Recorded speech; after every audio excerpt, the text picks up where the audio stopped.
মারছে আমার গালের মধ্যে, আমার গাল, আমার চোখ ফুলে গেছে। উনি জানি না আসলে উনি কিছু খাইছে কিনা, কারণ উনি উনি গতকালকেও খুব উইয়ার্ড আচরণ করছে। ঢাকা থেকে গিফট নিয়ে আসছিলাম যে আমি তাদের আপুকে গিফট গুলো দিব, কারণ আপু এত সিনিয়র, আপু একটা ফিল্ম করতেছে, আপুকে উইশেসের জন্য আমি আপুকে আসলে গিফটটা দিই, কিন্তু আপু গিফটটা নেয় না এবং সে গিফট অ্যাকসেপ্টও করে না, এবং সেখানে সবাই ছিল, সবাই দেখছেও। তো আমি কিছু বলি না যে উনি হয়তো গিফট নেয় নাই, ঠিক আছে মেনে নিচ্ছি।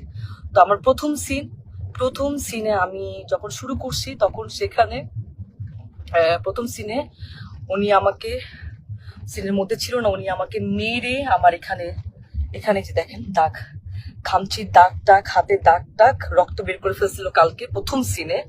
এবং সেইটা যখন মনিটরে এসে আমি যখন দাঁড়াচ্ছিলাম তখন রিঙ্কু ভাইয়া এবং সেলিম ভাইয়া দুজনই বলতেছিল যে তিশার কি হয়েছে, তোমার সাথে কি কোনো ঝামেলা আছে আগে, ও তোমাকে এভাবে মারলো কেন বা কি আসে বিষয়।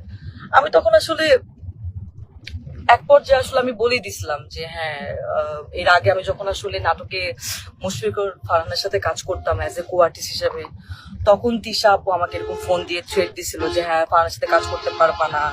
আমাকে না, আরো অনেককে আসলে এরকম উনি ফোন দিয়ে থ্রেট দিছিল যে পায়েলকেও, কেয়া পায়েল, তারপর আরো অনেককে এরকম ফোন দিয়ে উনি থ্রেট দিছে যে কাজ করা যাবে না। আজকে আমার সব সিন শেষ, আমি লাস্ট সিন, ওই সিনের মধ্যে লেখা ছিল যে আমি গিয়ে তিশাপুকে, সিনের মধ্যে লেখা আমি গিয়ে তিশাপুকে চট দিব এবং চট দেওয়ার পর উনি এখান থেকে চলে যাবে, এটা সিনের মধ্যে লেখা।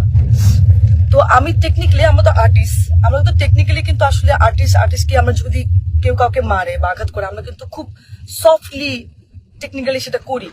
তো আমি তিশা আপুকে খুব আস্তে করে গালের মধ্যে জাস্ট একটু গালে হাত লাগাইছি।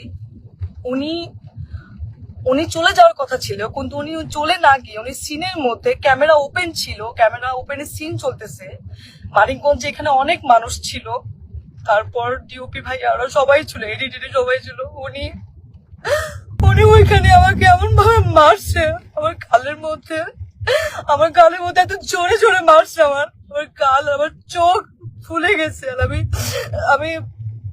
আমি আমি মানে কথা বলতে পারতেছিলাম না, আর আমার এই জায়গাটা এত জোরে লাগছে, তো আমি নিতে পারি নাই। এন্ড উনি এটা ইন্টেনশনালি করছে, এবং করার পর আমি বললাম যে আপু এটা কি করলেন, আপনি কেন মারলেন আমাকে, আপনার তো এটা সিনে ছিল না। এন্ড উনি আমাকে যা গালাগালি শুরু করছে। উনি জানি না আসলে উনি কিছু খাইছে কিনা, কারণ উনি গতকালকেও খুব উইয়ার্ড